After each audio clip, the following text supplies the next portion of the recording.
Cobra Kai Season 5 is now on Netflix, so let's rank all the seasons from worst to best. Hey everybody, my name is Justin here. I try to watch everything that hits theaters and on streaming services just like Netflix. If you guys are like me, make sure to hit that subscribe button down below for more up and coming content. Leave your ranking down below. How would you rank all 5 of the Cobra Kai seasons from worst to best?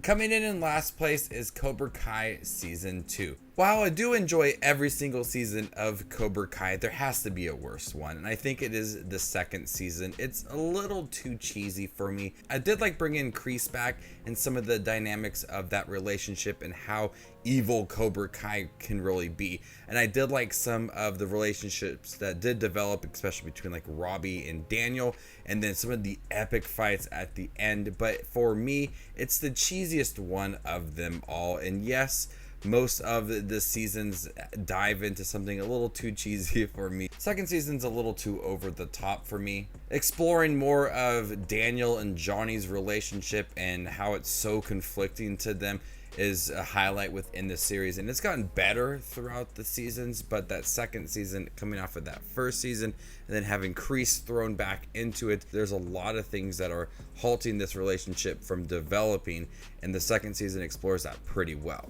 Coming in fourth place is Cobra Kai Season 1. This was a pretty fun season, and having Johnny and Daniel and their heated relationship and arguments and them fighting nonstop, it was a great continuation from that first Karate Kid film. Now they are friends and they're helping each other out. It's a great development for them. But where we started to where we got now, in that first season, it's just constantly back and forth between them two, and it's a much smaller season compared to where we are now with Cobra Kai. But watching Daniel and Johnny re-explore that relationship in that All Valley tournament so many years ago, it shows how they can't overlook things and they have to revisit it. That's a theme that is often explored, especially with Daniel's wife, when she is arguing with Daniel that he cannot let things go. We explored that a lot within the first season, but I love having Miguel and Robbie and Sam in here and exploring them and how they connect to Cobra Kai. All of the introductions to the characters that we love now. It's a great first season with a lot of great action and exploring these characters that were so great in the first Karate Kid film. Coming in third place is Cobra Kai Season 5. This is the newest season, and it's a little bit up and down for me. I like some of the things that they did in the beginning of the series, especially regards to Johnny and Miguel and Robbie's relationship and how Johnny is trying to fix that relationship. But there's a lot of things in the beginning that feel a little bit rushed, especially when it comes to Miguel and his father. That seemed like a storyline that was so important at the end of the fourth season. Now it is just wiped away. And then we have a rushed storyline at the end with Miyagi-Do and Cobra Kai competing for a spot in this tournament. And so there's so many different storylines that are competing for screen time within here.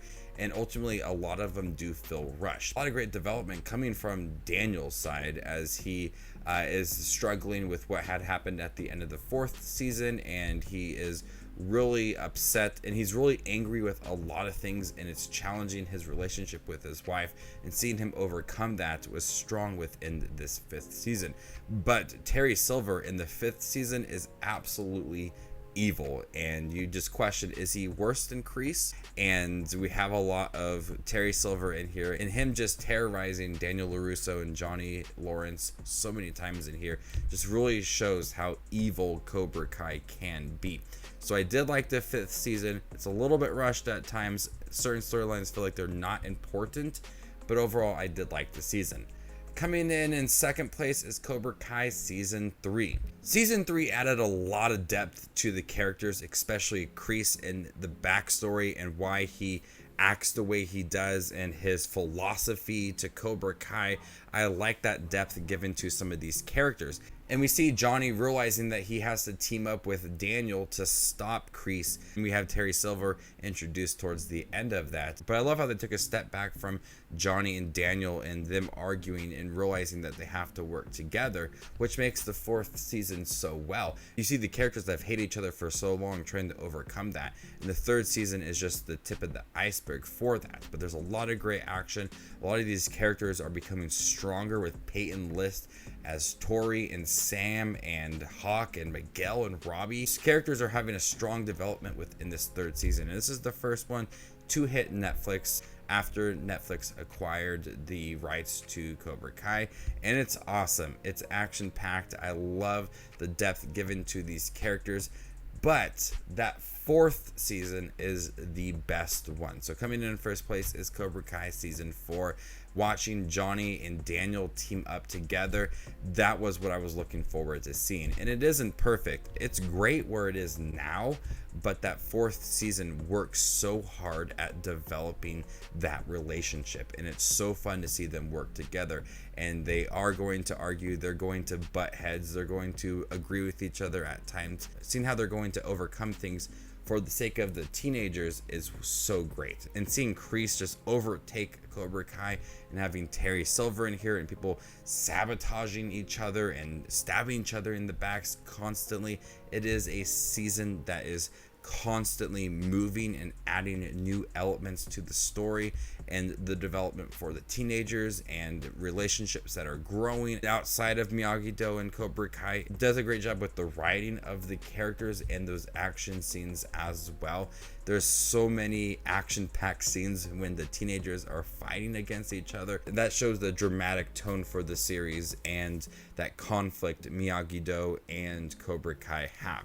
So the fourth season for me is the best one in terms of the action and the drama and the development for the characters. It's a great season, and watching Terry Silver and Kreese return and just a lot of the connections to the previous Karate Kid films. I absolutely loved it. I love Cobra Kai. It is a great show. I can't wait for the 6th season, and I hope that they just continue to do more because it's such a fun show. It's a show that is highly addicting to watch. Get so invested in the storylines and the characters within it. So there you guys have it, all 5 seasons of Cobra Kai ranked worst to best. How would you rank them? Let me know in the comment section down below, and stay tuned for more up and coming content like this. My name is Just Watches Movies, and you guys stay classy, YouTube.